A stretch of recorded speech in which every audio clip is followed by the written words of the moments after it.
পূর্ণিমা, ও পূর্ণিমা, তুমি কোথায়? দেখো আমি এসেছি, তুমি আসবে না? মাঝরাতে পুকুর পাড় থেকে মধুরের কণ্ঠস্বর শোনা যেতে বিনোদের ঘুমটা ভেঙে যায়। বিনোদের ঘুমটা ভেঙে যেতে বিছানায় শুইয়ে খোলা জানলার দিকে তাকিয়ে কৌতূহলী কণ্ঠে বলে ওঠে, এই গভীর রাতে মধুর পুকুর পাড়ে কি করছে?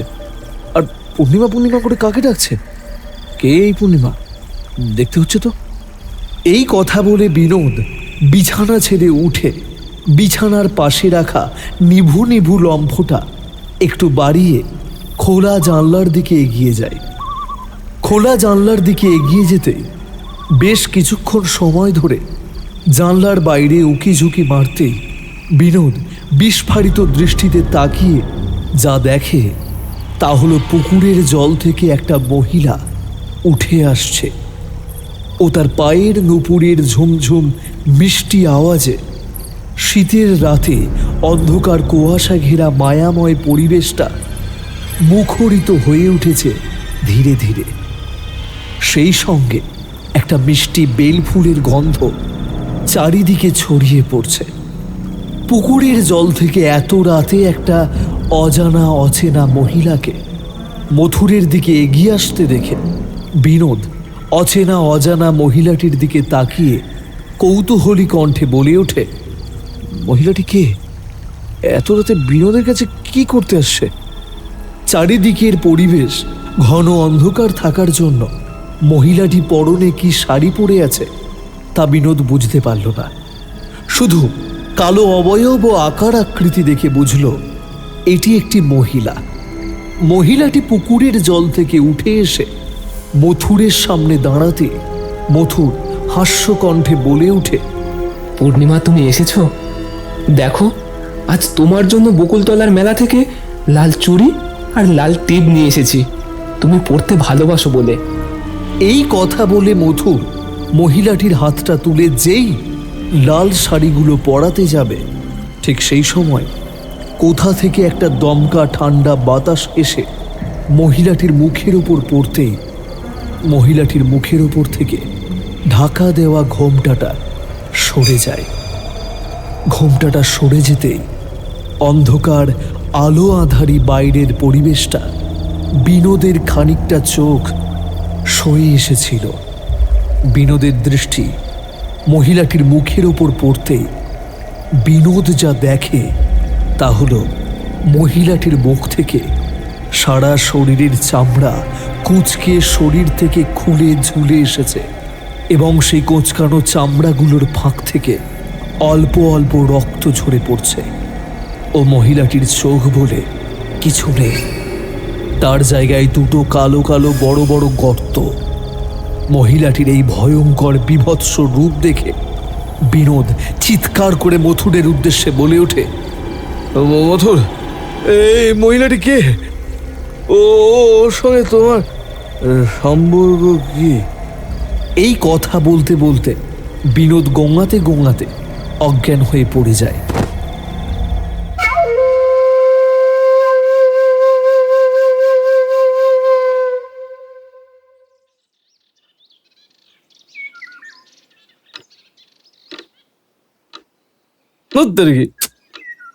বদ্ধ ঘরে বসে গল্প লেখা যায়? যদি একটা খোলামেলা পরিবেশ পাওয়া যেত, আরামসে মন খুলে গল্প লেখা যেত। মন খুলে কিন্তু এইরকম পরিবেশ পাবো কোথায়? বিনোদ এই কথা বলতে বলতে জানলার দিকে তাকিয়ে ঠকাস করে পেনটা রাখতেই টেবিলের ওপর ঠিক সেই সময় ঘরের বাইরে থেকে একটা চেনা কণ্ঠস্বর শোনা যায়। কিরে বিনোদ, গল্প মাথায় আসছে না তাই তো তোর এই বদ্ধ বাড়িতে থেকে? পিছন দিক থেকে একটা চেনা কণ্ঠস্বর ভেসে আসতেই বিনোদ পিছন ফিরে তাকিয়ে দেখে তার পাড়ার ছোটবেলার বন্ধু মনতোষ হাসি হাসি মুখে তার ঘরের দরজার কাছে দাঁড়িয়ে আছে। আরে মনতোষ, আয় আয়, ভেতরে ভেতরে। কেমন আছিস? ভালোই আছি রে, তুই কেমন আছিস? আমিও ভালো আছি, কিন্তু কিন্তু কি বিনোদ? কিন্তু আমি একটা বড় সমস্যায় পড়েছি। সেই সমস্যা থেকে যে কি করে বেরোবো সেটাই ভাবছি এখন শুধু দিন রাত, বুঝলি? কি সমস্যায় পড়েছিস আমাকে বল তো একটু। সামনে বইমেলা আসছে, অনেকগুলো প্রকাশনী সংস্থা থেকে কিছু ভৌতিক গল্প লেখার অর্ডার এসেছে, কিন্তু কোনো গল্পের প্লটটা মাথায় আসছে না। কি করবো তাই ভাবছি। এই কথা বলতে বলতে বিনোদ মাথা চুলকায় আর সারা ঘরে ঘুরতে থাকে চিন্তিত মুখে। শোন, তুই কয়েকদিনের জন্য একটা জায়গায় যাবি। কোথায় ঘুরতে যাবো এই বড়দিনে? তুই পাহাড়পুর গ্রামের নাম শুনেছিস কোনোদিন? শুনেছি। ওই তো আসানসোলের দিকে, তাই তো? ওই পাহাড়পুর গ্রামে আমার বাবার বানানো একটা বড় বাংলো বাড়ি আছে। আর পাহাড়পুরের চারিদিকের পরিবেশটা খুব সুন্দর, চারিদিকে সবুজ গাছপালা ও ছোট বড় টিলা পাহাড়ে ঘেরা। ওই জায়গায় যে একবার ঘুরতে যায় তার শরীর ও মন খুব ভালো হয়ে যায়। তুই একবার পাহাড়পুর গ্রাম থেকে ঘুরে আয়, দেখবি তোর মাথা গল্প লেখার জন্য ঘোড়ার রেসের মতো দৌড়বে, বইমেলা লেখার জন্য। তোকে খাওয়া দাওয়া নিয়ে চিন্তা করতে হবে না, তুই আমার বাবার বাংলো বাড়িতে থাকবি। বাড়িটা বেশ বড়, দেখবি ওই বাড়িতে গিয়ে তোর আর কলকাতায় ফিরতে ইচ্ছে করবে না, সারা জীবন ওখানেই থাকতে ইচ্ছা করবে। তোকে রান্না বান্না নিয়েও চিন্তা করতে হবে না, আমার বাবার এক পরিচিত লোক আছে, ওর নাম মথুর, ওই তোকে রেঁধে বেড়ে খাওয়াবে। তোর ওই বাংলো বাড়িতে কোনো যত্নের ত্রুটি হবে না। যা, এই বড়দিনের কষা শীতে পাহাড়পুর গ্রামে ঘুরে আয়, দেখবি খুব ভালো লাগবে। তা তুই রাজি থাকলে বল, আমি তোর বাংলোয় থাকার জন্য ব্যবস্থা করছি বাবাকে বলে। হ্যাঁ, আমি যেতে রাজি, কিন্তু তুই যাবি না আমার সঙ্গে? না রে ভাই, তোর সঙ্গে যদি আমি পাহাড়পুর ঘুরতে যাই, অফিসের বস জানতে পারলে একেবারে আমার চিবিয়ে খেয়ে নেবে। জানিস তো, নতুন চাকরি, এই 2 মাস হলো অফিসে জয়েন করেছে। আচ্ছা, ঠিক আছে। তুই কবে যাবি জানাস আমাকে, আমি তাহলে আগে থেকে আমাদের বাংলোর কেয়ারটেকার মথুরকে সব বলে রাখবো, আর তোর খাবারের জন্য ব্যবস্থা করে রেখে দেবে আগে ভাগে। ওই তো 23শে ডিসেম্বরে যাচ্ছি।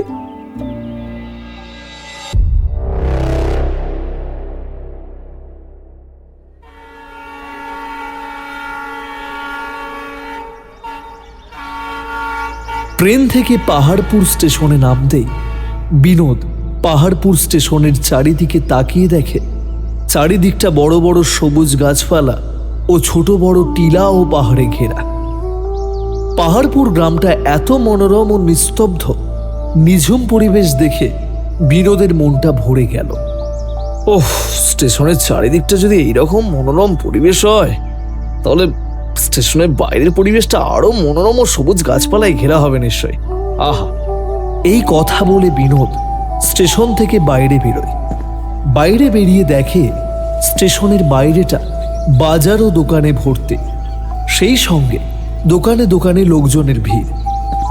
বিনোদ বেশি দেরি না করে দোকানপাট ও লোকজনদের ভিড় ঠেলে কিছুটা এগোতেই দেখে বাজার ও দোকানপাটের শেষের দিকে ভ্যান, রিক্সা ও টোটো স্ট্যান্ড। বিনোদ ভ্যান, রিক্সা ও টোটো স্ট্যান্ডের দিকে ধীরে ধীরে এগিয়ে যায় এবং এগিয়ে গিয়ে একটা মধ্যবয়স্ক রিক্সাওয়ালার সামনে দাঁড়ায় আর জিজ্ঞাসা করে, ভাই সাহেব, কুসুমকুঞ্জ ফেলা যাবে? মনোরঞ্জন মিত্রর বাড়ি তো দাদা বাবু? হ্যাঁ হ্যাঁ হ্যাঁ। যাবো, উঠে বসুন। রিক্সাটা স্টেশন চত্বর পেরোতেই চারিদিকের পরিবেশ মুহূর্তের মধ্যে পরিবর্তন হয়ে যায়। বিনোদ রিক্সা দিয়ে যেতে যেতে দেখে রাস্তার 2 ধারে ছোট বড় কাঁচা পাকা বাড়ির ওপ্রান্তে সবুজ গাছপালার ফাঁক দিয়ে ছোট বড় পাহাড় ও পাথরের টিলা উঁকি মারছে। রিক্সাটা যত গ্রামের ভেতর ঢুকতে থাকে, বিনোদ দেখে কাঁচা পাকা ঘরবাড়িগুলোর মাঝে মাঝে পুকুর ও জলাশয় ও বাড়িগুলোর সংলগ্ন ছোট বড় নানা ধরনের বাগান, এবং সেই বাড়িগুলোর বাগানে নানা ধরনের ফুল ফুটে আছে। 15-16 মিনিট রিক্সাটা চলার পর রিক্সাটা একটা উঁচু পাঁচিল ঘেরা বড় গেটওয়ালা একতলা একটা বড় সাদা বাড়ির সামনে দাঁড়াতেই রিক্সাওয়ালাটা সাদা বাড়িটার দিকে এগিয়ে বিনোদের উদ্দেশ্যে বলে ওঠে, ভাই সাহেব, কুসুমকুঞ্জ ভিলা এসে গেছে, আপনি নেমে পড়ুন। রিক্সাওয়ালাটার কথা মতো বিনোদ রিক্সা থেকে নেমে রিক্সা চালককে ভাড়া মিটিয়ে বড় গেটওয়ালা বাংলো বাড়িটার গেটের সামনে দাঁড়াতেই বিনোদ দেখে গেটের সামনে সাদা থামের শ্বেত পাথরের ফলকের গায়ে কালো কালির মোটা হরফে লেখা কুসুমকুঞ্জ ভিলা। বিনোদ যখন গেটের সামনে দাঁড়িয়ে শ্বেত পাথরের ফলকের গায়ে কালো কালির মোটা হরফে লেখাটা দেখছিল, ঠিক সেই সময় বাংলোর গেট খুলে বছর 25-26-এর একটা ছেলে বেরিয়ে এসে বিনোদের দিকে জিজ্ঞাসু দৃষ্টিতে প্রশ্ন করে ওঠে। দাদাবাবু, আপনি কি মনতোষ দাদাবাবুর বন্ধু বিনোদ দাদাবাবু কি?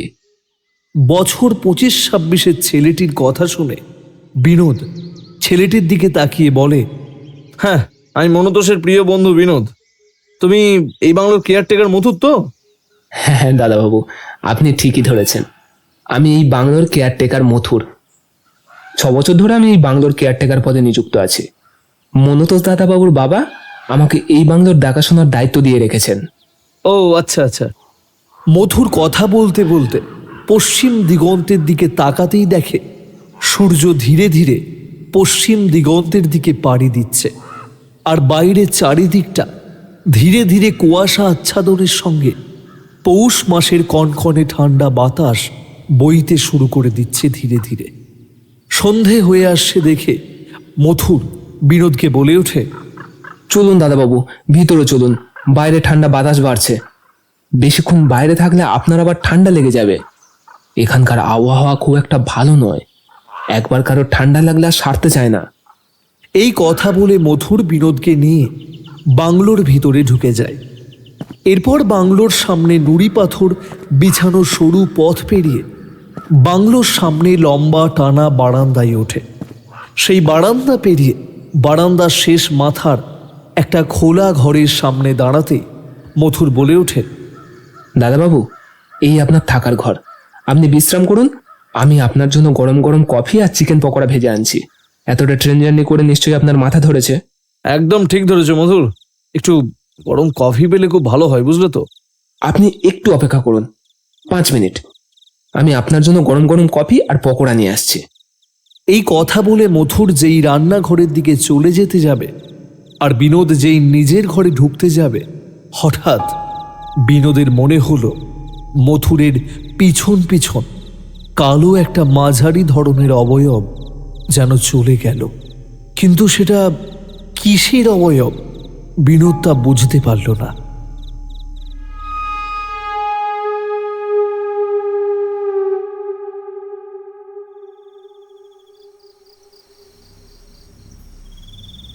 পূর্ণিমা, আজ দেখো, তোমার জন্য বাজার থেকে বেলফুলের মালা কিনে এনেছি। তুমি বেলফুলের মালা খোপায় লাগাতে ভালোবাসো বলে। তাই? তাহলে দেরি করছো কেন? বেল ফুলের মালাটা আমার খোপায় পরিয়ে দাও তাড়াতাড়ি। রাত তখন 1:30 কি 2টো। হঠাৎ মাঝরাতের দিকে মথুরের গলার স্বরের সঙ্গে একটা মহিলা কণ্ঠস্বর বিনোদের কানে ভেসে আসতে সে লেখা থামিয়ে খোলা জানলার বাইরে মথুরের ঘরের দিকে তাকিয়ে বেশ কৌতূহলী কণ্ঠে বলে ওঠে, এই মাঝরাতে মথুর কোন মহিলার সঙ্গে কথা বলছে? মহিলাটা কে? দেখতে হচ্ছে তো। এই কথা বলে বিনোদ লেখার টেবিল ছেড়ে ঘর ও বারান্দা পেরিয়ে বাংলোর পিছনে মথুরের ঘরের সামনে যেতেই বিনোদ দেখে মথুরের ঘরের দরজা ভিতর দিয়ে বন্ধ ও ভিতর থেকে মথুর ও এক অচেনা মহিলার এক কণ্ঠ ভেসে আসছে। জানো মধুর, আমি তোমাকে ছেড়ে চলে যাওয়ার পরও তুমি যে আমাকে এখনো আগের মতোই ভালোবাসো, এই দেখে আমি খুব খুশি। পূর্ণিমা, আমি তো সারা জীবন তোমাকেই ভালোবেসে যাব। যতদিন বাঁচবো তোমার জায়গায় আমি অন্য নারীকে কোনো দিন কখনো ভালোবাসতে পারবো না। মথুরের ঘরের দরজা বন্ধ দেখে আর ওর ঘরের ভিতর দিয়ে ওর আর এক মহিলা কণ্ঠস্বর শুনে বিনোদ মথুরের ঘরের বাইরে চারিদিকটা এই দিক ওই দিক তাকাতেই দেখে মথুরের ঘরের জানলার একটা পাল্লা খোলা। মথুরের ঘরে জানলার একটা পাল্লা খোলা দেখে বিনোদ সেই জানলার কাছে এগিয়ে যায় ও ঘরের ভিতর উঁকি মারতেই যা দৃশ্য দেখে তা হলো মথুর ঘরের মাঝখানে দাঁড়িয়ে আছে আর লাল পেরে হলুদ শাড়ি পরা একটি মহিলা মথুরকে জড়িয়ে ধরে মথুরের বুকে মুখ গুঁজে আছে আর মথুর মহিলাটিকে জড়িয়ে ধরে আছে। মহিলাটি মথুরের বুকের ভিতর মুখ গুঁজে থাকতে দেখে বিনোদ মহিলাটির মুখ দেখতে পেল না।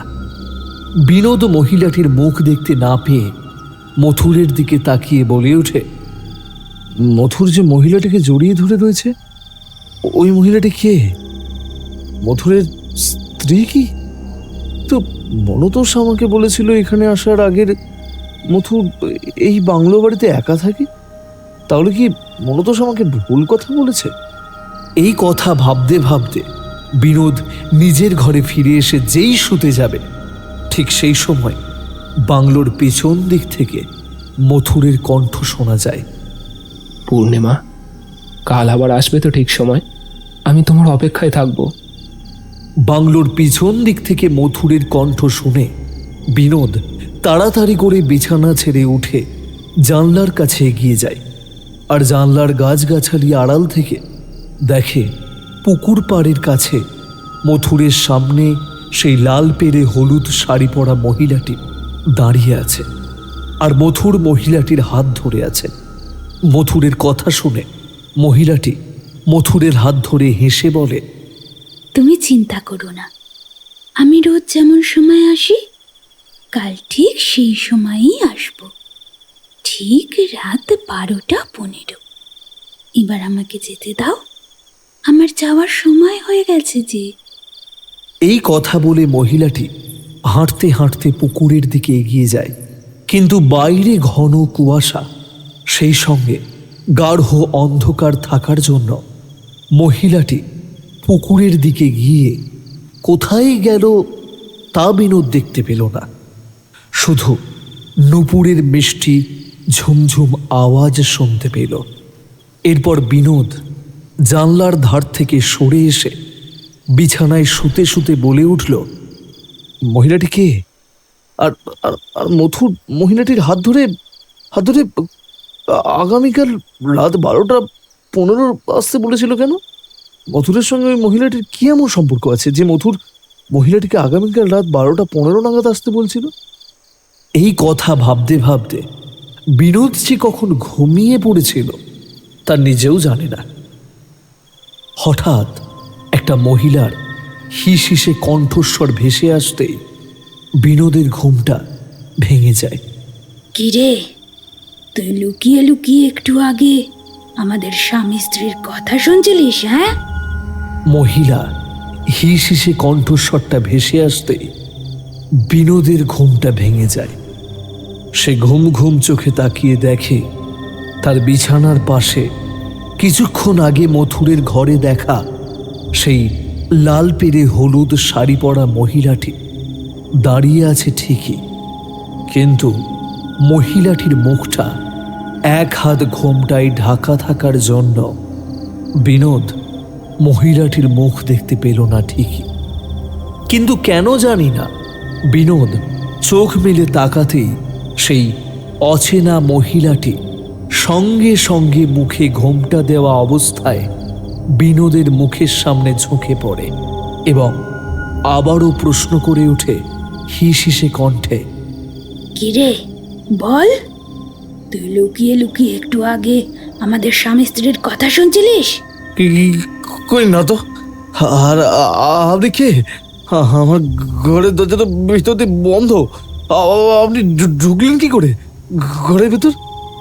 বিনোদ মহিলাটিকে এই প্রশ্ন করতেই মহিলাটি বিনোদের কোনো প্রশ্নের উত্তর না দিয়ে হঠাৎ করে বিনোদের গলাটা টিপে ধরে আর বলে, আমি কে তোর জানার দরকার নেই, আমি যে প্রশ্নটা করেছি তার উত্তর আগে দে, না হলে কিন্তু এক্ষুনি গলা টিপে শেষ করে দেব তোকে।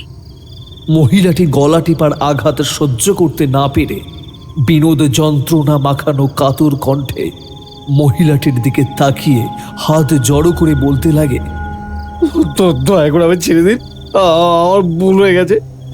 আর কোনোদিন লুকিয়ে লুকিয়ে তোমাদের কথা শুনবো না, ঘরের বাইরে দাঁড়িয়ে আর শুনবো না। দয়া করে এবারের মতো ছেড়ে দিন, দয়া করে এবারের মতো ছেড়ে দিন, আর শুনবো না।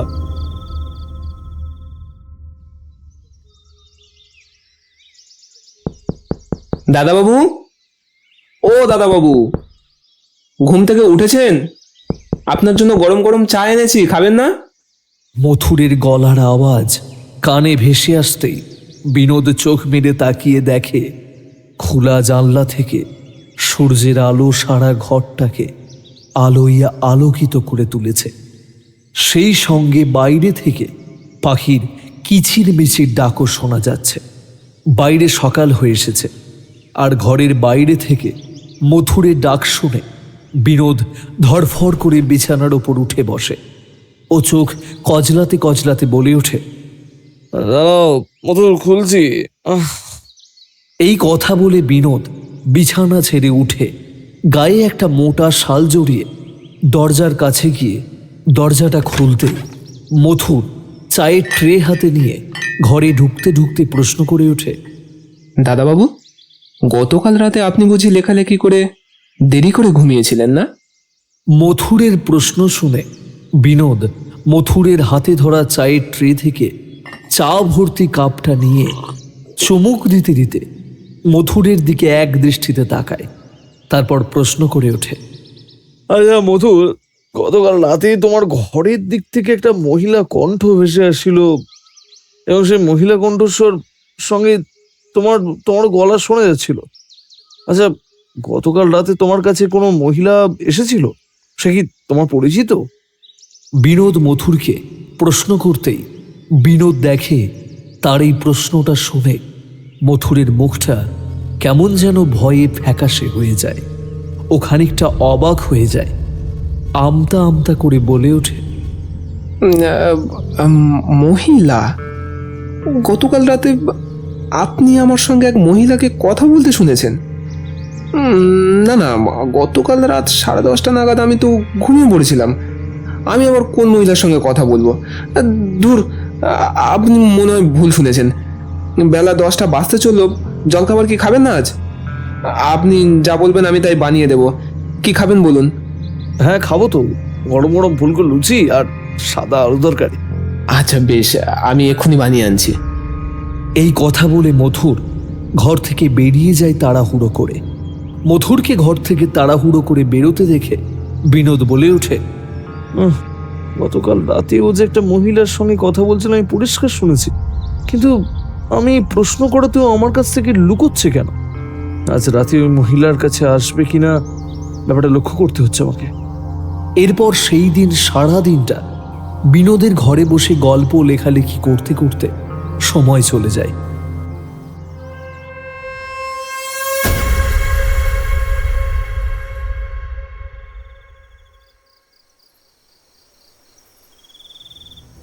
রাত 10:30 বাজতেই মথুর রাতের খাবার দিয়ে যেতে বিনোদ তাড়াতাড়ি রাতের খাওয়া দাওয়া সেরে সারাদিন লেখালেখি করার জন্য শরীর ক্লান্ত ছিল বলে বেশি আর রাত না জেগে ঘুমিয়ে পড়ে। পূর্ণিমা, ও পূর্ণিমা, রাত 12:15 বাজে। তুমি কি আজ আর আসবে না? আমি যে তোমার জন্য সেই তখন থেকে ক্লান্ত প্রেমিকের মতো অপেক্ষা করছি। মাঝরাতে মথুরের গলার আওয়াজ কানে ভেসে আসতে বিনোদের ঘুমটা ভেঙে যায়। সে বিছানায় শুয়ে তার ঘরের বন্ধ জানলার ওপার থেকে মথুরের গলা শুনতে পায়। পূর্ণিমা, ও পূর্ণিমা, রাত 12:15 বাজে। তুমি কি আজ আর আসবে না? আমি যে তোমার জন্য সেই তখন থেকে ক্লান্ত প্রেমিকের মতো অপেক্ষা করছি। মাঝরাতে মথুরের কণ্ঠ শুনতে পেয়ে বিনোদ বিছানা ছেড়ে উঠে বন্ধ জানলার কাছে যায়। তারপর খুব সন্তর্পণে ও চুপিসারে জানলার পাল্লার ছিটকানিটা খোলে আর দেখতে পায় কদম গাছের ফাঁক দিয়ে মথুর অন্ধকার পুকুর পাড়ে একাকী দাঁড়িয়ে আছে, আর পুকুরের দিকে তাকিয়ে কাকে যেন হাঁক পেড়ে বলছে, পূর্ণিমা, ও পূর্ণিমা, রাত 12:15 বাজে। তুমি কি আজ আর আসবে না? আমি যে তোমার জন্য সেই তখন থেকে ক্লান্ত প্রেমিকের মতো অপেক্ষা করছি। বিনোদ জানলার ফাঁক দিয়ে দেখল মথুর অন্ধকার পুকুরের দিকে তাকিয়ে কিছুক্ষণ ডাকাডাকির পর বেশ 5-10 মিনিট কেটে যায়। তারপর হঠাৎ একসময় অন্ধকার পুকুর পাড় থেকে একটা নুপুরের মিষ্টি ঝমঝম আওয়াজ শোনা যায়। সেই সঙ্গে এক মহিলার মিষ্টি সুরে কিছু কথার আওয়াজ শোনা যায়। মধুর, আমি এসে গেছি তোমার কাছে, আর তোমাকে চিন্তা করতে হবে না। পুকুর পাড় থেকে মহিলা কণ্ঠস্বরটা ভেসে আসতে বিনোদ আর কোনো দিকে না তাকিয়ে এক দৃষ্টি দিয়ে মথুরের দিকে তাকিয়ে থাকে, আর দেখে সেই মহিলা পুকুরের জল থেকে ধীরে ধীরে উঠে এসে হাঁটতে হাঁটতে মথুরের সামনে এসে দাঁড়ায়। মহিলাটি মথুরের সামনে এসে দাঁড়াতেই বিনোদ দেখে মথুর সঙ্গে সঙ্গে মহিলাটিকে জড়িয়ে ধরে আর বলে, পূর্ণিমা, তুমি এসেছো? চলো ঘরে চলো, আজ তোমার জন্য একটা নতুন উপহার অপেক্ষা করছে। মথুর এই কথা বলতে মহিলাটি ঘোমটার আড়াল থেকে প্রশ্ন করে ওঠে, কি নতুন উপহার অপেক্ষা করছে আমার জন্য? ঘরে চলো, গেলেই দেখতে পাবে। এই কথা বলে মথুর মহিলাটির হাত ধরে তার ঘরে নিয়ে চলে যায়। দরজাটি বন্ধ করে দেয় সঙ্গে সঙ্গে। মথুর মহিলাটিকে ঘরের ভিতর নিয়ে যেতে দেখে বিনোদ বেশি দেরি না করে আগের দিন রাতের মতো নিজের ঘর ছেড়ে মথুরের ঘরের সামনে গিয়ে দাঁড়ায়, আর দেখে আগের দিনের মতো আজকেও মথুরের ঘরের একটা জানলা খোলা। বিনোদ সেই খোলা জানলার দিকে এগিয়ে যায়, আর জানলা দিয়ে উঁকি মারতেই দেখে সেই মহিলা নগ্ন অবস্থায় বিছানার উপর শুয়ে রয়েছে।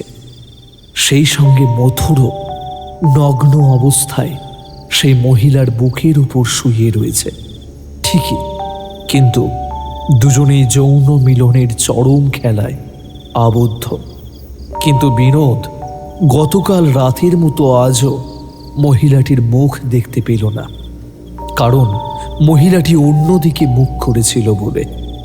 বিনোদ জানলা দিয়ে উঁকি মেরে দেখে মথুর মহিলাটির যৌনিতে নিজের পুরুষাঙ্গটা প্রবেশ করাতে করাতে কামাতুর কণ্ঠে বলছে, পূর্ণিমা, তুমি চিন্তা করো না, আমি তোমার জায়গায় অন্য নারীকে কিছুতেই স্পর্শ করতে পারবো না। আমি আমি আমার মৃত্যুর শেষ দিন পর্যন্ত তোমাকেই ভালোবেসে যাব। তুমি আমার ছেলে, তুমি আজীবন আমারই থাকবে। অন্যদিকে মথুরের এই কথা শুনে মহিলাটি চিৎকার করতে করতে বলে ওঠে কামাতুর গলায়, এই জন্মে আমাদের মিলন হয়নি তো কি হয়েছে, পরের জন্মে আমাদের ঠিক মিলন হবে, দেখো। এই কথা বলে মহিলাটি মথুরের রুক্ষ ঠোঁটে নিজের নরম লাল ঠোঁটটা রেখে দুজনে গভীর চুম্বনের খেলায় হারিয়ে যায়। বিনোদ মথুর ও মহিলাটির যৌন মিলনের খেলা বেশিক্ষণ দেখতে না পেরে ওইখান থেকে লজ্জার চোটে চলে আসে। বিনোদ মথুরের ঘর পেরিয়ে বাংলোর পিছনে অন্ধকার বাগান পেরিয়ে যখন নিজের ঘরে আসতে যাবে, হঠাৎ সেই সময় বিনোদ পিছন দিক থেকে একটা ফ্যাস ফ্যাসে গলার আওয়াজ শুনতে পেয়ে বিনোদ ধীরে ধীরে পিছন ফিরে তাকায়, আর দেখে গতকাল রাতে স্বপ্নে ও বাস্তবে কিছুক্ষণ আগে দেখা সেই লাল পেরে হলুদ শাড়ি পরা মহিলাটি এক হাত মুখে ঘোমটা দিয়ে দাঁড়িয়ে আছে, তার থেকে 3 হাত দূরে বিনোদের দিকে ধীরে ধীরে এগিয়ে আসতে আসতে বলছে সে, কিরে, তুই লুকিয়ে লুকিয়ে একটু আগে আমাদের স্বামী স্ত্রীর মধ্যে কিভাবে মিলন হচ্ছে সেটা দেখছিলিস? হ্যাঁ? মহিলাটিকে ধীরে ধীরে তার দিকে এগিয়ে আসতে দেখে ও তার কথাগুলো শুনে বিনোদ এক পা করে পিছুতে পিছুতে কাঁপা কাঁপা গলায় বলে ওঠে, কই না না তো। এই কথা বলে বিনোদ যেই দৌড়ে নিজের ঘরে চলে আসতে যাবে, বিনোদ অন্ধকার বাগানের মধ্যে না দেখতে পেয়ে একটা বড় পাথরে পা আটকে মুখ থুবড়ে হুমড়ে খেয়ে বাগানের মধ্যে পড়ে যায়। বিনোদ পড়ে যেতে সেই মহিলাটি এক লাফে বিনোদের বুকের উপর চেপে বসে আর বিনোদের গলাটা টিপে ধরে ফ্যাস ফ্যাসে গলায় বলে, আর যদি কোনো দিন দেখেছি তুই লুকিয়ে লুকিয়ে আমাদের স্বামী স্ত্রীর মধ্যে প্রেম লীলা দেখছিস, তাহলে তোর একদিন কি আমার একদিন। তখন কিন্তু আমার হাত থেকে তোকে কেউ বাঁচাতে পারবে না। এই শেষবারের মতো বলে দিলাম, মনে রাখিস। বিনোদ মহিলাটির গলা টিপার আঘাত সহ্য করতে না পেরে ওইখানেই অজ্ঞান হয়ে যায়। তারপর তার সঙ্গে মহিলাটি কি করে তার আর মনে থাকে না।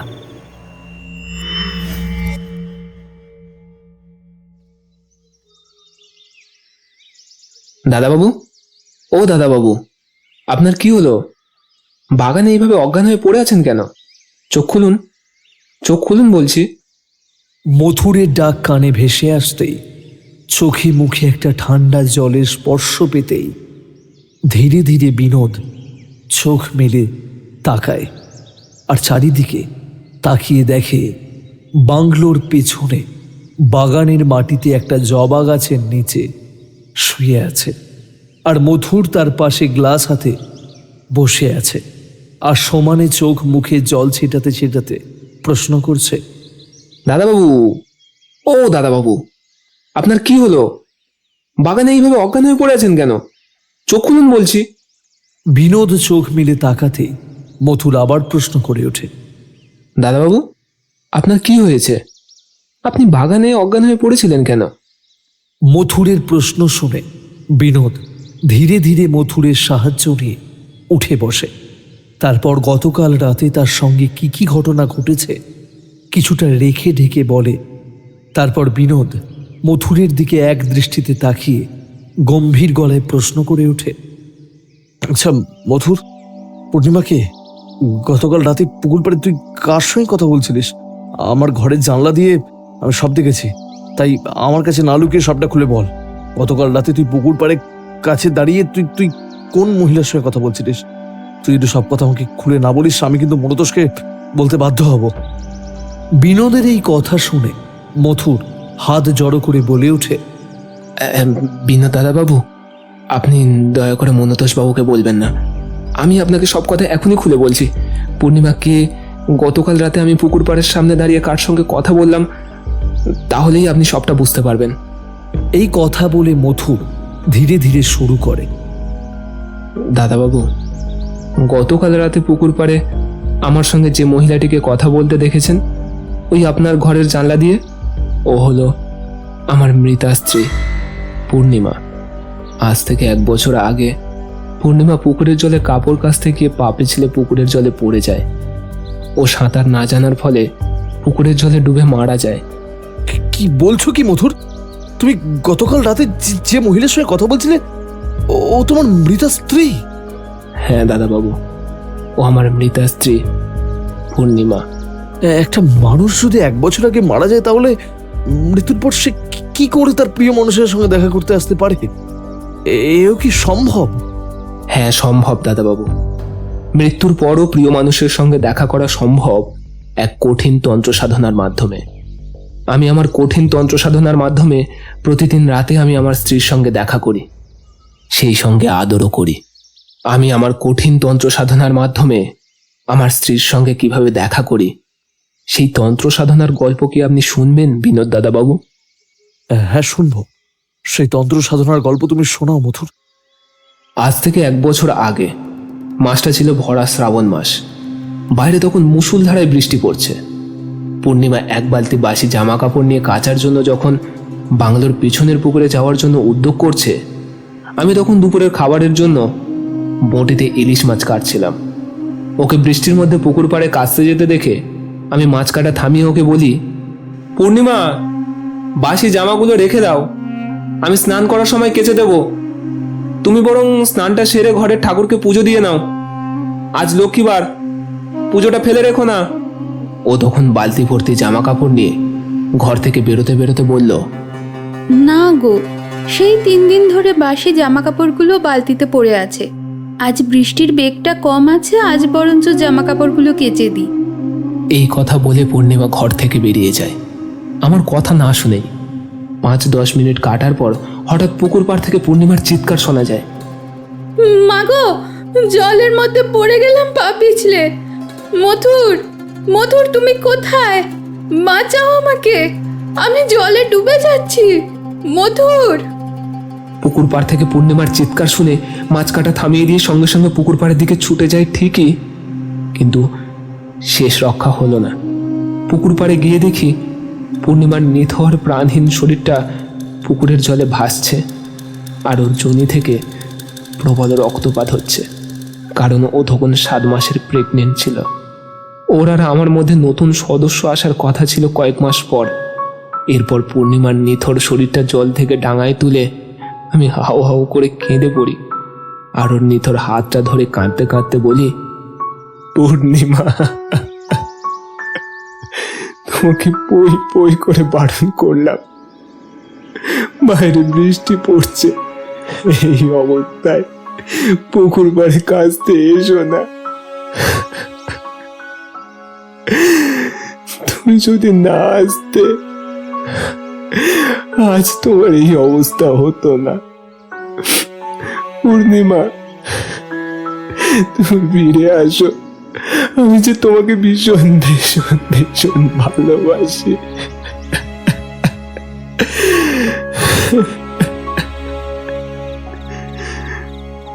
পুকুর পাড়ে সন্ধ্যা পর্যন্ত পূর্ণিমার নিথর শরীরটা নিয়ে বসেছিলাম, আর ওকে ধরে যখন কাঁদছিলাম ঠিক সেই সময় পিছন থেকে একটা পুরুষের গম্ভীর গলার আওয়াজ শুনতে পাই। নিজের স্ত্রীকে আবার জীবিত রূপে দেখতে চাস বৎস? পিছন থেকে গম্ভীর গলার এই কথাগুলো শুনে আমি পিছন ফিরে তাকিয়ে আলো আধারি অন্ধকারের মধ্যে দেখি এই জবা ফুল গাছের সামনে এক দীর্ঘদেহী ভদ্রলোক দাঁড়িয়ে আছেন, আর আমার মৃত স্ত্রীর দিকে এক দৃষ্টিতে তাকিয়ে আছেন। ভদ্রলোককে দেখা মাত্র আর ওনার ওই কথাগুলো শোনা মাত্র আমি সঙ্গে সঙ্গে ওনার কাছে ছুটে যাই, আর ওনার পায়ে পড়ে কাঁদতে কাঁদতে বলি, হ্যাঁ বাবা, আমি আমার মৃত স্ত্রীকে আগের মতো জীবিত অবস্থায় দেখতে চাই, ওর সঙ্গে কথা বলতে চাই, ওকে ছুঁয়ে দেখতে চাই, কিন্তু কিভাবে কিভাবে আপনি বলুন বলুন বলুন। আমার প্রশ্ন শুনে আমার মৃত স্ত্রীর দিকে তাকিয়ে বলে, বেশ ঠিক আছে, আমার কথা মতো তোকে কয়েকটা দিন আমার সঙ্গে কিছু তন্ত্র সাধনা করতে হবে, তাহলেই তুই আগের মতো তোর মৃত স্ত্রীকে জীবিত অবস্থায় দেখতে পাবি, ওর সঙ্গে গল্প করতে পারবি, ওকে ছুঁতেও পারবি। কিন্তু কিন্তু কি তান্ত্রিক বাবা, চুপ করে গেলেন কেন, বলুন। কিন্তু তোর স্ত্রী শুধু রাতেই তোর সঙ্গে দেখা করতে আসবে, কিন্তু দিনের বেলা নয়। ওর পক্ষে দিনের বেলায় তোর সাথে দেখা করা অসম্ভব। কেন তান্ত্রিক বাবা? কারণ দিনের বেলায় ওর কোনো শক্তি কাজ করবে না, ও যদি তোর কাছে আসেও তুই ওকে দেখতে পাবি না, ও তখন অদৃশ্য থাকবে। তান্ত্রিক বাবার এই কথাগুলো শুনে আমি বলে উঠি, বাবা, পূর্ণিমাকে জীবিত অবস্থায় ফিরে পাওয়ার জন্য আপনার সঙ্গে কয়েকটা দিন কি কি তন্ত্র সাধনা করতে হবে, আর কোথায় করব সেই সাধনা? এরপর আমি মেঘেশ্বর তান্ত্রিকের কথা অনুযায়ী বেশি দেরি না করে সেই রাতেই পূর্ণিমার মৃত শরীরটাকে নিয়ে শ্মশানে যাই, তন্ত্র সাধনা করার উদ্দেশ্যে ওনার সঙ্গে।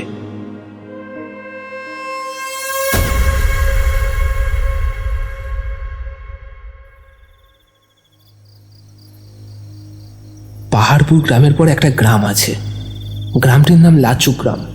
ওই গ্রামের শ্মশানে পূর্ণিমার মৃতদেহটা নিয়ে যায় কাঁধে করে বয়ে। আমি যখন মেঘেশ্বর তান্ত্রিকের সঙ্গে শ্মশানে পৌঁছই তখন ঘড়িতে রাত 1টা বাজে।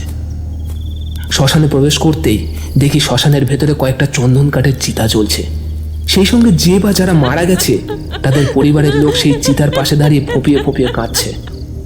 শ্মশানের ভিতর ওই রকম গা ছমছমে পরিবেশ দেখে আমার বুকের ভেতরে ভয়ে একটা হিমশীতল রক্তের স্রোত বইতে থাকে। শ্মশানে প্রবেশ করতেই মেঘেশ্বর তান্ত্রিক আমার দিকে কঠোর দৃষ্টি দিয়ে তাকায় আর শ্মশানের উত্তর কোণে একটা শিমুল গাছের দিকে আঙুল দেখিয়ে বলে ওঠে, বৎস, শ্মশানের উত্তর কোণে যে শিমুল গাছটা দেখতে পাচ্ছ, চলো আমার সঙ্গে ওই গাছের তলায় চলো। ওই শিমুল গাছের তলায় বসে তোমাকে আমার সঙ্গে সেই কঠিন তন্ত্র সাধনাটা করতে হবে, যে সাধনার মাধ্যমে তুমি তোমার স্ত্রী পূর্ণিমাকে পুনরায় জীবিত অবস্থায় ফিরে পাবে। এই কথা বলে উনি আমাকে শ্মশানের উত্তর কোণের শিমুল গাছটার তলায় নিয়ে গেলেন। শিমুল গাছটার তলায় গিয়ে দাঁড়াতেই কোথা থেকে একটা বিশ্রী দেখতে কালো পেঁচা বিশ্রীভাবে ডাকতে ডাকতে আমার সামনে দিয়ে চলে গেল। পেঁচার এই বিশ্রী ডাক শুনে আমি মনে মনে বুঝতে পারি আমার সঙ্গে কিছু অশুভ ঘটনা ঘটতে চলেছে। এরপর শিমুল গাছটার তলায় দাঁড়াতেই পূর্ণিমার মৃতদেহের দিকে তাকিয়ে উনি বলে ওঠেন, বৎস, তোর স্ত্রীকে এই শিমুল গাছের তলায় শুইয়ে দে। শুইয়ে দেওয়ার পর ওর গায়ে যে বস্ত্রটা রয়েছে, ওই বস্ত্রটা ওর গা থেকে খুলে ফেল। দেখিস একটা সুতো যেন ওর শরীরে না থাকে। এরপর আমি তান্ত্রিক বাবার কথা অনুযায়ী পূর্ণিমার শরীর থেকে সমস্ত বস্ত্র খুলে ফেলে ওকে পুরো নগ্ন করে দিই। ওকে নগ্ন করার পর তান্ত্রিক বাবা আবার আমার উদ্দেশ্যে বলে ওঠে, শ্মশানের পূর্ব দিকে একটা জলাশয় আছে। তুই ওই জলাশয়ে 3টে ডুব দিয়ে নগ্ন অবস্থায় আমার কাছে আয়। তাড়াতাড়ি কর, ভোর হওয়ার আগে তোকে এসে আমার সঙ্গে কঠিন তন্ত্র সাধনা শুরু করতে হবে কিন্তু। আমি তান্ত্রিক বাবার কথা অনুযায়ী শ্মশানের পূর্ব দিকে যাই আর যেতেই দেখি একটা বিরাট বড় জলাশয় রয়েছে। এরপর আমি বেশি দেরি না করে নিজেকে পুরো নগ্ন করে সেই জলাশয়ে 3টে ডুব দিয়ে তান্ত্রিক বাবার কাছে যখন উপস্থিত হই, উনি তখন আমাকে নগ্ন অবস্থায় দেখে আদেশ দেন, বৎস, এবার যাও, তোমার নগ্ন মৃত স্ত্রীর বুকের উপরে গিয়ে বসো। বসে আমি যা যা মন্ত্র উচ্চারণ করছি সেই মন্ত্রগুলো উচ্চারণ করো। আমি তান্ত্রিক বাবার কথা অনুযায়ী পূর্ণিমার নিথর নগ্ন মৃতদেহের উপর বসি। বসতেই তান্ত্রিক বাবা জোরে জোরে দুর্লভ ভাষায় একটা মন্ত্র পাঠ করতে শুরু করলেন। সেই সঙ্গে আমি ওনার সঙ্গে যত জোর গলায় মন্ত্র পাঠ করছি, পূর্ণিমার নিথর শরীরের উপর বসে আমি তখন অনুভব করছি পূর্ণিমার শরীরটা যেন ধীরে ধীরে কেঁপে উঠছে। সেই সঙ্গে ওর মুখ থেকে একটা জান্তব আওয়াজ বেরোচ্ছে, যেন মনে হচ্ছে ও কিছু আমাকে বলতে চায়। এরপর 5 দিন 5 রাত তান্ত্রিক বাবার সাথে আমার মন্ত্রপাঠ চলার পর 6ষ্ঠ দিনের মাথার রাতে উনি আমাকে একটা অদ্ভুত জিনিস আনতে আদেশ করলেন। উনি কি এমন অদ্ভুত জিনিস আনতে আদেশ করেন তোমাকে মথুর? 6ষ্ঠ দিনের মাথার রাতে উনি আমাকে বললেন, বৎস মধুর, আমাদের হাতে মাত্র 3 দিন সময় আছে, কারণ 3 দিন পরই কৌশিকী অমাবস্যা। এই 3 দিনের মধ্যে তুই আমাকে সদ্য মরা এক বিবাহিতা মহিলার শরীরের কিছুটা রক্ত জোগাড় করে নিতে পারবি? কিরে, পারবি? তাহলে তুই আবার পুনরায় পূর্ণিমাকে জীবিত অবস্থায় ফিরে পাবি। আমি ওনার এই আদেশ শুনে বলি, চেষ্টা করব তান্ত্রিক বাবা। এরপর আমি 3 দিন সারা দিন ধরে নাওয়া খাওয়া ভুলে শ্মশানের দিকে তাকিয়ে বসে থাকতাম। কখন একটা সদ্য মরা বিবাহিত মহিলার লাশ শ্মশানে দাহের জন্য আসবে। 2 দিন 2 রাত না ঘুমিয়ে অপেক্ষা করার পর 3 দিনের মাথায় ভোরবেলায় দেখি একদল লোক বলো হরি হরি বল করতে করতে সদ্য মরা এক বিবাহিতা মহিলার লাশ কাঁধে করে নিয়ে শ্মশানে প্রবেশ করছে। আমি এই দৃশ্য দেখে লাফিয়ে উঠি। এরপর আমি বেশি দেরি না করে তককে তককে থাকি কি করে ওই মৃত বিবাহিতা মহিলার শরীর থেকে রক্ত নেওয়া যায়। এরপর আমার হাতে সেই সুযোগ আপনা থেকেই এসে যায়। শ্মশানের একদম অসুস্থ ছিল বলে সেই মহিলাকে দাহ করার দায়িত্ব পড়ে আমার উপর।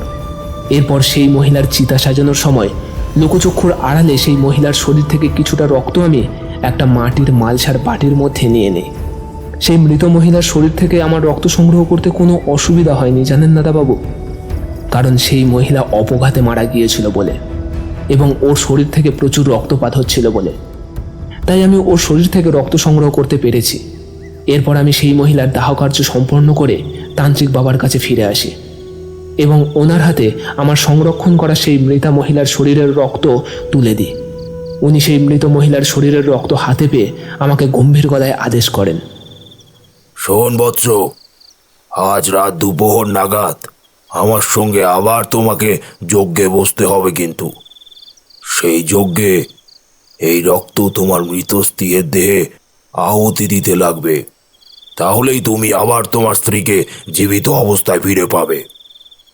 এরপর সেই দিন রাত 2 প্রহর নাগাদ আমি স্নান সেরে আমার নগ্ন স্ত্রীর মৃতদেহের উপর তান্ত্রিক বাবার সঙ্গে সেই কঠোর মন্ত্র সাধনায় বসি এবং আবার কিছুক্ষণ মন্ত্রপাঠ করার পর তান্ত্রিক বাবা সকালে সংরক্ষণ করা সেই মৃত মহিলার শরীরের রক্তের মালসার বাটিটা আমার হাতে দিয়ে গম্ভীর গলায় বলে ওঠে, এই রক্ত একটু একটু করে তোর স্ত্রীর মাথা থেকে পা পর্যন্ত ঢাল, আর আমি যে মন্ত্রটা বলছি সমানে মুখে বল। এরপর আমি তান্ত্রিক বাবার কথা অনুযায়ী আমার মৃত স্ত্রীর উপর তান্ত্রিক বাবার মন্ত্র উচ্চারণের সঙ্গে সঙ্গে সেই মৃত মহিলার শরীরের রক্ত ঢালতে থাকি পূর্ণিমার মাথা থেকে পা পর্যন্ত।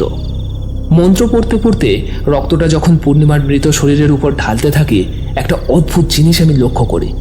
কি অদ্ভুত জিনিস লক্ষ্য করলে? পূর্ণিমার মাথা থেকে পা পর্যন্ত যখন রক্তটা ঢালতে শুরু করি, দেখি ধীরে ধীরে পূর্ণিমার শরীরটা কেঁপে উঠছে। সেই সঙ্গে ওর মুখ থেকে কেমন একটা জান্তব আওয়াজ বের হচ্ছে, গো গো করে। কিছুক্ষণ ধরে এই কার্য চলার পর হুট করে পূর্ণিমার চোখ খুলে যায়। সেই সঙ্গে পূর্ণিমা উঠে বসে। একটা মৃত মানুষকে চোখের সামনে উঠে বসতে দেখে আমি খানিকটা অবাক হয়ে যাই। অন্যদিকে পূর্ণিমাকে উঠে বসতে দেখে তান্ত্রিক বাবা চিৎকার করে হাসতে হাসতে বলে ওঠে, হ্যাঁ, তুই ফিরেছিস। কঠিন তন্ত্র সাধনা দ্বারা তোর মৃত স্ত্রীকে জীবিত অবস্থায় ফিরে আনতে পেরেছিস। যা যা, তুই তো স্ত্রীকে নিয়ে বাড়ি যা। যা।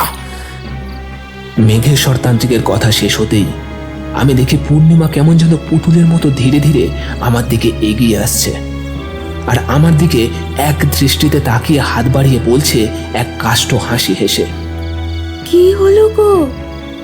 অমন ফ্যাল ফ্যাল করে তুমি আমার দিকে তাকিয়ে কি দেখছো?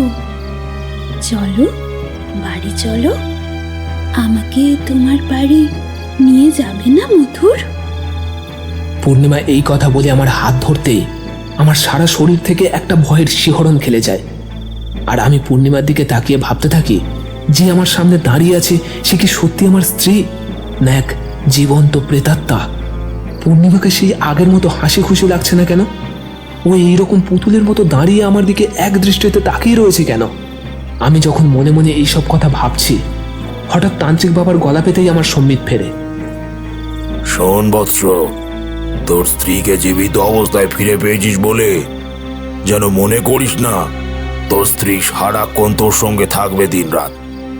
ওর শক্তি শুধু রাতেই কাজ করবে, তাই ও শুধু রাতেই তোর কাছে আসবে। মনে রাখিস, আবার ভোর হওয়ার আগে ও নিজের জগতে ফিরে যাবে। বুঝতে পারলি তো? আমি তান্ত্রিক বাবার কথা শুনে ওনার পায়ের কাছে বসে হাত জড়ো করে বলে উঠি, বাবা, আমি আমার স্ত্রীকে পুনরায় জীবিত অবস্থায় ফিরে পেয়েছি, এতেই আমি খুশি। এর থেকে আমি বেশি কিছু চাই না। আপনি আমার যা উপকার করেছেন, সেই উপকারের জন্য আমি আপনার কাছে সারা জীবনের মতো কৃতজ্ঞ থাকব। কিন্তু তান্ত্রিক বাবা, আপনি যে আমার এত বড় উপকার করলেন এত দিন ধরে, আপনার নামটাই তো জানা হয়নি। আপনার নাম কি?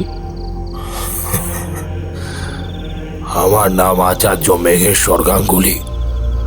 লোকে আমাকে মেঘেশ্বর তান্ত্রিক বলেই এক কথায় চেনে। এরপর আমি তান্ত্রিক বাবার আসল পরিচয় পেয়ে পূর্ণিমাকে নিয়ে শ্মশান থেকে বেরিয়ে আসতে যাব, বাবা পিছন থেকে আমাকে ডেকে ওঠে, দাঁড়া বৎস, তোমাকে একটা জিনিস দিতে ভুলে গেছি। এই জিনিসটা নিয়ে যাও, এটা অত্যন্ত গুরুত্বপূর্ণ একটা জিনিস। পিছন দিক থেকে তান্ত্রিক বাবার গলার শব্দ শুনে ওনার দিকে তাকিয়ে বলে উঠি, কি জিনিস তান্ত্রিক বাবা? উনি তখন আমার হাতে একটা কাঠের ছোট বাক্স দিয়ে বলে ওঠে, বৎস, তোর হাতে আমি যে ছোট কাঠের বাক্সটা দিলাম, এই বাক্সের মধ্যে আমার পুজো করা মন্ত্রপুত ছাই আছে। তুই প্রতি রাতে পূর্ণিমাকে ডাকার আগে এই মন্ত্রপুত কিছুটা ছাই হাতে নিয়ে তোর ঘরের বাইরে যে জায়গাটা অন্ধকার থাকবে, সেই অন্ধকার জায়গায় দাঁড়িয়ে 3 বার করে তোর স্ত্রীর নাম ধরে ডাকার আগে ওই মন্ত্রপুত দিয়ে ওড়াবি। ঠিক আছে? ঠিক আছে তান্ত্রিক বাবা। কিন্তু কিন্তু কি, থেমে গেলি কেন? বল। পূর্ণিমাকে ডাকার আগে এই মন্ত্রপ্রুত ছাই ওড়াবো কেন? কারণ ও এখন একটা জীবিত প্রেত। ও যদি নিজের অজান্তেই তোর কোনো বড় বা ছোট ক্ষতি করে দিতে পারে, তোর সুরক্ষার জন্য আমি এই মন্ত্রপুত ছাই দিয়েছি, যাতে ও তোর কাছে আসলেও তোর কোনো ক্ষতি হবে না। আর হ্যাঁ, একটা কথা সব সময় মনে রাখিস, তুই যদি পূর্ণিমাকে ডাকার আগে আমার দেয়া মন্ত্রপুত ছাই ফু দিয়ে ওড়াতে ভুলে যাস, তাহলেই তোর স্ত্রী তোর নিজের অজান্তেই তোর বিরাট বড় কোনো ক্ষতি করে দিতে পারে, আর সেই ক্ষতিটা তোর মৃত্যু। বুঝতে পারলি? এরপর আমি তান্ত্রিক বাবার কাছ থেকে বিদায় নিয়ে পূর্ণিমাকে নিয়ে বাড়ি ফিরে আসি। তারপর থেকে প্রতি রাতে আমার 3 ডাকে পূর্ণিমা আসে আমার কাছে এবং আমরা একে অপরে মিলিত হই। এইভাবেই আমার মৃতা স্ত্রীর সঙ্গে রাতের পর রাত কাটছে দাদাবাবু। মথুরের মুখ থেকে তার অতীত জীবনে মর্মান্তিক ঘটনা সব শুনে বিনোদ কিছু বলে না, চুপচাপ করে ঘরে চলে আসে আর মনে মনে বলে, আজ রাতে যেভাবেই হোক দেখতে হবে লুকিয়ে লুকিয়ে। মথুর যখন ওর স্ত্রীকে ডাকবে, ওর স্ত্রীর মুখটা দেখতে কেমন।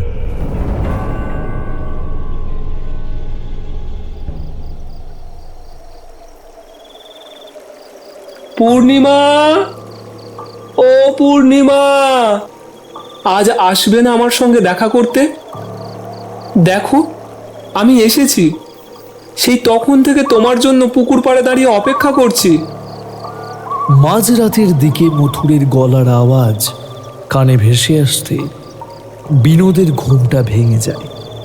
বিনোদের ঘুমটা ভেঙে যেতে সে বিছানার উপর উঠে বসে বন্ধ জানলার দিকে তাকিয়ে কৌতূহলী কণ্ঠে বলে ওঠে, ওই তো মথুর ওর স্ত্রীকে ডাকছে। এবার ওর স্ত্রীর আসার সময় হয়েছে, যাই দেখি গিয়ে যদি আজ ভাগ্যবশত স্ত্রীর মুখটা দেখতে পায়। এই কথা বলে বিনোদ বন্ধ জানলার সামনে দাঁড়িয়ে জানলার একটা পাল্লা খুলতে জানলার সামনে দাঁড়িয়ে থাকা কদম গাছের ফাঁক দিয়ে দেখে অন্ধকার পুকুর পাড়ে তার সামনে মথুর দাঁড়িয়ে আছে আর পুকুর পাড়ের দিকে মুখ করে চিৎকার করে বলছে, পূর্ণিমা, ও পূর্ণিমা, আজ আসবে না আমার সঙ্গে দেখা করতে? দেখো, আমি এসেছি। সেই তখন থেকে তোমার জন্য পুকুর পাড়ে দাঁড়িয়ে অপেক্ষা করছি। বিনোদ দেখল মথুর কিছুক্ষণ তার স্ত্রীর নাম ধরে ডাকার পর পুকুর পাড় থেকে ছমছম করে একটা নুপুরের মিষ্টি আওয়াজ বিনোদ শুনতে পায়। নুপুরের আওয়াজটা বিনোদের কানে যেতেই সে উত্তেজিত কণ্ঠে বলে ওঠে, ওই তো মথুরের স্ত্রী আসছে। আজ যেভাবেই হোক ওর স্ত্রীর মুখটা দেখতে হবেই হবে। বিনোদের এই কথা শেষ হতেই দেখে লাল পেরে হলুদ শাড়ি পরা একটি মহিলা মথুরের সামনে এসে দাঁড়ায়। মথুরের সামনে মহিলাটি দাঁড়াতে মথুর মহিলাটির হাত ধরে হেসে বলে ওঠে, পূর্ণিমা, তুমি এসেছো? দেখো, আজ তোমার জন্য পৌষের মেলা থেকে মালপো আর জিবে গজা এনেছি। তুমি খেতে ভালোবাসো বলে। হাঁ করো, তোমাকে খাইয়ে দিই। মথুর এই কথা বলতেই কোথা থেকে একটা দমকা ঠান্ডা বাতাস এসে মহিলার মুখের উপর ঝাপটা মারতেই মহিলার মুখের উপর থেকে ঘোমটা সরে যেতে বিনোদ জানলার ধারে দাঁড়িয়ে বিস্ফারিত দৃষ্টিতে গোল গোল চোখ করে তাকিয়ে দেখে মথুরের সামনে যে মহিলাটি দাঁড়িয়ে আছে, মহিলাটির মুখ থেকে সারা শরীরের চামড়া কুঁচকে শরীর থেকে খুলে ঝুলে এসেছে এবং সেই কোঁচকানো চামড়াগুলোর ফাঁক থেকে অল্প অল্প রক্ত ঝরে পড়ছে। ও মহিলাটির চোখ বলে কিছু নেই, তার জায়গায় দুটো কালো কালো বড় বড় গর্ত। মহিলাটির ওই ভয়ঙ্কর বিভৎস রূপ দেখে বিনোদ চিৎকার করে ওইখানে অজ্ঞান হয়ে পড়ে যায়। এরপর বিনোদ 3 দিন মনতোষের বাংলো বাড়িতে ছিল ঠিকই, কিন্তু 3 রাত মথুরের ডাক শুনেছে ঠিকই। 3 রাত আগে তার সঙ্গে কি কি ঘটনা ঘটেছে সেই সব কথা মনে পড়তে বিনোদের আর দেখার কৌতূহল হয়নি যে মথুর তার স্ত্রী পূর্ণিমার সঙ্গে কি কথা বলছে।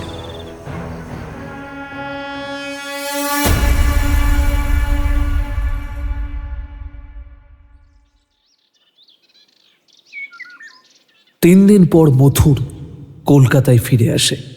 এরপর বেশ ৩-৪ মাস কেটে যাওয়ার পর একদিন সকালে বিনোদ এক প্রকাশনী সংস্থায় নিজের বই প্রকাশ করতে যাবে বলে যখন নিজের ঘরে তৈরি হচ্ছিল, ঠিক সেই সময় ঘরের বাইরে থেকে একটা গলা শোনা যায়। বিনোদ, আসবো? ঘরের বাইরে থেকে মনতোষের গলা শুনে বিনোদ গায়ে সেন্ট লাগাতে লাগাতে দরজার কাছে গিয়ে ঘরের বাইরে তার প্রিয় বন্ধু মনতোষকে দাঁড়িয়ে থাকতে দেখে হাসি মুখে বলে ওঠে, হায়, ভেতরে আয়। মনতোষ ঘরে ঢুকতেই বিনোদ মনতোষের মুখের দিকে তাকিয়ে বলে ওঠে, কিরে মনতোষ, তোর চোখ মুখ এইরকম শুকনো দেখাচ্ছে কেন? কি হয়েছে? বিনোদ, তোর মথুরকে মনে আছে? হ্যাঁ, মনে আছে, কেন মনে থাকবে না? পাহাড়পুর থেকে বেড়াতে গিয়ে তোদের বাংলোর যে কদিন ছিলাম সেই কদিন মথুর আমার যে যত্ন করেছে, সেই যত্ন আমার সারা জীবন মনে থাকবে। তা আজ হঠাৎ তুই এতদিন পর মথুরের কথা বলছিস কেন বলতো? আজ থেকে 2 দিন আগে মথুর মারা গেছে। কিভাবে? ও তো বেশ সুস্থ সবলই ছিল। এই 4 মাসের মধ্যে ওর কি এমন রোগ ধরা পড়লো যে ওই কম বয়সে পরলোক গমন করলো? ওর কোনো রোগ ধরা পড়েনি রে। তাহলেও কিভাবে মারা গেল? জানিস বিনোদ, ওর মারা যাওয়াটা খুব অদ্ভুত। ওকে কে বা কারা যেন ঘাড় মুটকে ওর মাথাটা ছিঁড়ে কুটে ওর মুন্ডুহীন শরীরটা আমাদের বাংলার পিছনের পুকুর পাড়ে ফেলে রেখে দিয়ে গেছে। কিন্তু এ কাজ কে বা কারা করেছে তা আমার আর আমার বাবার কাছে এখনো ধোঁয়াশা। মনতোষের মুখে এই কথা শুনে বিনোদ মনে মনে বলে ওঠে, মনতোষ, আমি জানি মথুরকে কে মেরেছে। ওর স্ত্রী পূর্ণিমা ছাড়া আর কেউ নয়, কারণ ও তান্ত্রিক বাবার দেওয়া মন্ত্রপুত ছাই ওর স্ত্রীকে ডাকার আগে ফুঁ দিয়ে ওড়াতে ভুলে গিয়েছিল। তাই